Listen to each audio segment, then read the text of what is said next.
Hi friends, thank you so much for joining me. My name is Lindsay and I'm here to go over something that's actually very common to many yoga and especially Vinyasa yoga classes, and that's Sun Salutations. So you'll pretty much find them in most Vinyasa style classes, if not all of them in some way or another. And there's two variations that I'll be going over today, Sun A and Sun B, as well as some modifications on how to do this. Now these are used in a Vinyasa class to get the heart rate up, to feel warmth in the body, to get that fire going, because Vinyasa classes are quite kind of fiery and dynamic in nature. But the thing is, sometimes we don't go enough over the many modifications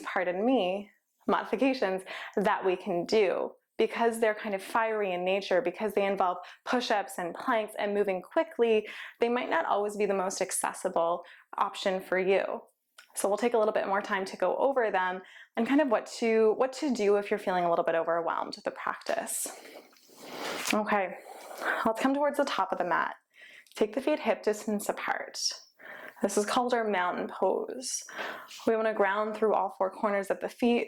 So it's the big toe, the pinky edge towards the pinky, and then either edge of the heel. Start to engage the quadriceps by lifting the knees. And think about a slight tilt of the pelvis to bring it into neutral. As you do this, you engage through your bandhas, your Mula Bandha and your Uddiyana Bandha. So those are a slight engagement through the pelvis, as well as the lower core. It's quite hard to engage only one. They tend to both engage at the same time. Let's lift the shoulders up towards the ears just for a moment. And then draw them away down the back. So now feeling the shoulders, the shoulder blades going down the back. Maybe a slight lift of the chin, so the chin's in line with the ground. Try to stack the neck right over top of the shoulders, correcting our tendency to bring the head forward as we text, as we type, as we use our computers. So this is where we start our Vinyasa practice, our Vinyasa flows, and our Sun A's, our Sun B's oftentimes. Traditionally, we take the feet together. If this doesn't feel good, leave those feet hip distance whenever you come here. Working in our Sun A's first, breathe in, reach the arms up, maybe the gaze comes up. Breath out, forward fold, bend through the knees, especially if you're tight here. Let's hold it here in our forward fold, our Uttanasana. If you need to bend the knees a little bit more, take that option. And maybe the hands are lifted off the ground, and that's a great place to be as well. Let's inhale, come into your long spine. Your hands come up towards the shins, maybe up towards the quadriceps. Now the knees can always stay bent here, but let's try to work in the direction of straight as our hamstrings and as our legs start to wake up a little bit more. Keep the gaze down, think about reaching the tailbone back and the crown of the head forward. One more inhale here. Exhale to forward fold, hands come back down, maybe planting. Let's step the feet back into your plank and let's lower the knees right away. So this is our first modification, coming into a tabletop position with hands under shoulders, knees under hips. Let's breathe in to drop the belly, lift the gaze into our cow pose. And on your breath out, start to round slightly through the spine, tuck the toes, send the hips up and back into your downward facing dog. Before I explain the posture and alignment of a downward facing dog, you'll notice if you're an experienced practitioner that we didn't do a full flow. But know that this, no matter what level you are, is always an option. So you can always do instead a little tabletop and cow position instead of doing the full chaturanga push-up. So now that we're in our down dog, let's start to walk out the feet. Find a little bit of movement here. Feet are about hip distance apart, hands are about shoulder distance apart. Now, pretty much any time our hands are on the ground, especially in down dog and plank, we want to take some tension out of the wrist. So really dig those fingertips down and plant through the knuckles. For many of us, our shoulders are quite tight and we don't have the full rotation of the shoulders. So instead of having the traditional middle finger forward, let's think about bringing the index finger forward and making an L with the thumb and the index finger. Spread the shoulders wide, bring the shoulders down the back, let the neck hang heavy, and try to neutralize, flatten out this back as much as possible. Now, if the knees are bent, if the heels are lifted off the ground, that's perfectly fine. That is completely legitimate. This tends to happen when our hamstrings are tight, and I would rather you bend through the knees and lift the heels than start to round or take tension in the back. A lot of people ask, how far should the feet be away from the hands? And for the most part, you want to be able to come into a full plank and not have to adjust too much. So that's a good rule of thumb. For some people, though, you might have to narrow this stance a little bit, especially if you're tight and you're kind of working up your strength and flexibility in the pose. Now let's bring the feet together, bend through the knees. Look to where you want to land, and you can always take little steps to get there, maybe just tiptoeing to the front of the mat. If you want to take 2 steps forward, lead with the right and then the left. Exhale as you get there. Breath in, halfway lift. Breath out, forward fold. Breathe in, arms come out as you start to reach them up and come up. Tall mountain. Breath out, hands pass through heart center. Now let's take a different variation for a second. Sun Salutation A. Breathe in, reach the arms up. Maybe the gaze comes up. Breath out, forward fold. Breathing in, halfway lift, long spine, draw the tummy in. Breath out, forward fold, plant the hands, maybe step back. Now let's take another breath in here. Lower the knees, shift forward. As you breathe out, draw the elbows in towards the rib cage, expand wide through the collarbones, come all the way down to the belly. Reach through the crown of the head and the tailbone, squeeze the seat to lift the chest. Let's just hold this cobra here. So hands are alongside the rib cage, elbows are tracing close into the body, so they're not winging out to the side. Think about this as a lift from the heart, from the upper back, from the thoracic spine, rather than the lower lumbar spine, so rather than the low back. Let's breathe in one more time here. Breath out to come down. Tuck the toes, passing through tabletop position, and all the way up and back to your downward facing dog. Pedal this out.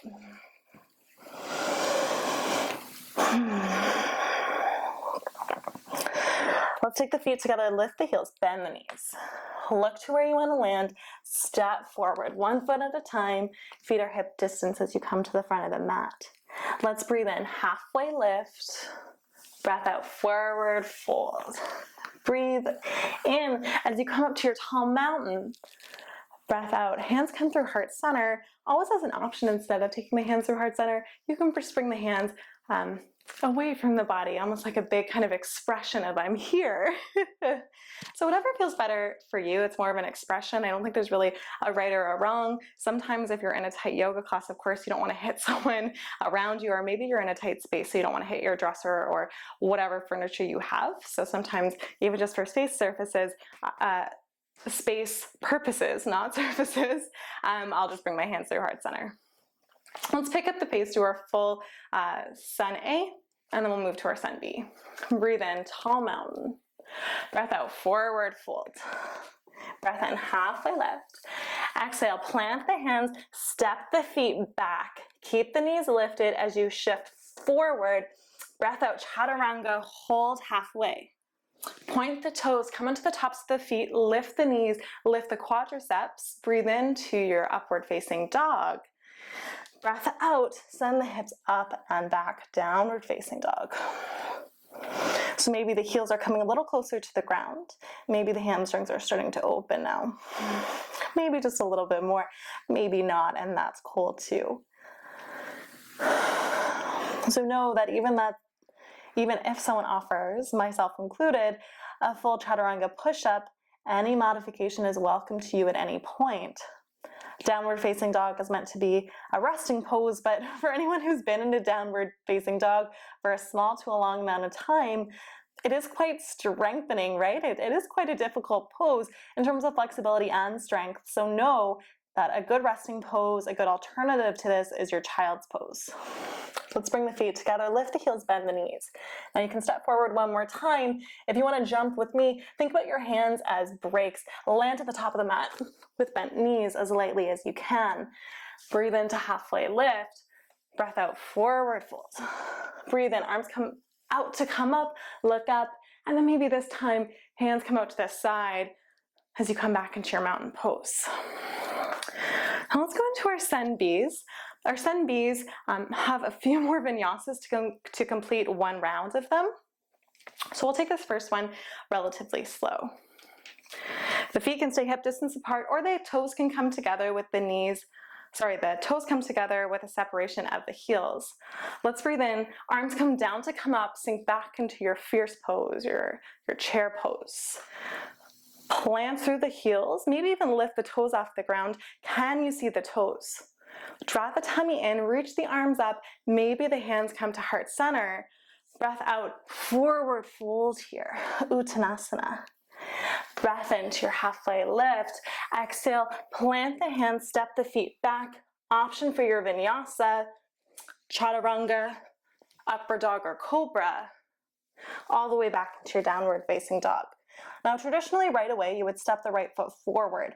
This can be quite difficult, so let's breathe in to reach the left leg high, just slowing it down, keeping the hip neutral, the leg straight. Breathe in one more time. Exhale, draw the knee in towards the chest. Now maybe use the help of the hand, or maybe you can lift up the hips high enough to step that right foot through. Traditionally, our next pose, Warrior One, is heel to heel alignment. Now for a lot of people's hips, this is not available, so maybe take the feet a little bit wider, about hip distance, just to allow for your flexibility, or maybe your lack of flexibility, and greater stability in the legs. Let's breathe in, sweep the arms up, straighten through the back leg, bend through the front knee tracking over the ankle. Really plant down through the back edge, the pinky toe edge of the back foot, squeeze the seat and engage through the quadricep on that left leg. Breathe in, look up, maybe the hands come to touch. Breath out, hands frame that front foot, pick up the back heel, step the right foot back. Option for your chaturanga, your flow, and we'll meet in downward facing dog. Again, traditionally, the left foot, this time, would come forward right away. Instead, we'll point the left foot to lift the left leg. Hold for a moment, lift from the inside of the thigh. Square the hips, straighten that leg. On our next exhale, draw the knee in towards the chest, shift forward into your plank with the help of the hand, or maybe lifting the hips up a little higher, step the foot through. Heel to heel alignment or hips distance, 45-degree angle in the back foot. When you find your balance, breathe in to reach the arms up.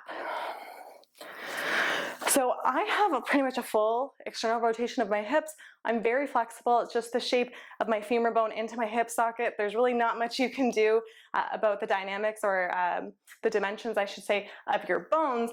But even me, who has very flexible hips, has difficulty completely squaring them in a Warrior One. So if you know you don't have much external rotation, don't try to square them too severely to the front of the mat. Think about squaring them almost to the corner of the mat instead. One more breath here. Maybe the hands come together, squeeze through the back seat, plant that back edge of the foot down, breath out, hands come down to frame the front foot, pick up the back heel, front foot steps back, option to take your vinyasa. And we'll all meet in downward facing dog. Now, we tend to hold the downward dog for 3 to 5 breaths here. So find any movement, any kind of variations that you need. Maybe you just want to stretch out the legs, pick up one leg at a time, open the hip, bend the knee. Maybe you want to take the heels side to side. Maybe you want to practice lifting the heels and lowering them. One more breath here. Take the feet together, lift the heels, bend the knees. Look to where you want to land, make your way to the top of the mat, step, hop, jump forward. Breath in, halfway lift. Breath out, forward fold. Breath in, arms come down to come up. Chair pose, sink the weight back into the heels. Breathe in here. Breath out, straighten the legs, hands come to heart center. Nice, let's do that a little faster for our final little flow. And notice that even though we took that a little slower, I'm still kind of out of breath. I'm still really feeling that. Okay, arms come down to come up, chair pose, sink the weight back into the heels.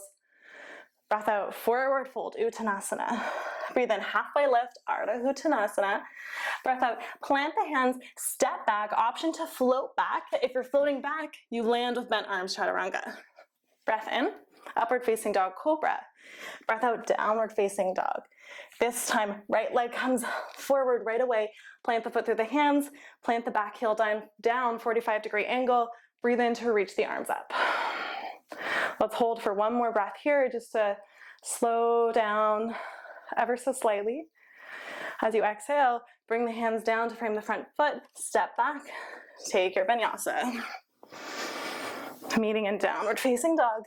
Right away, left foot comes forward through the hands, plant the back heel down, breathe into your warrior one and your second side, hold here. Squeeze through the back seat, plant through the pinky toe edge of the back foot. One more breath here. Breath out, hands from the front foot, stepping back through your vinyasa.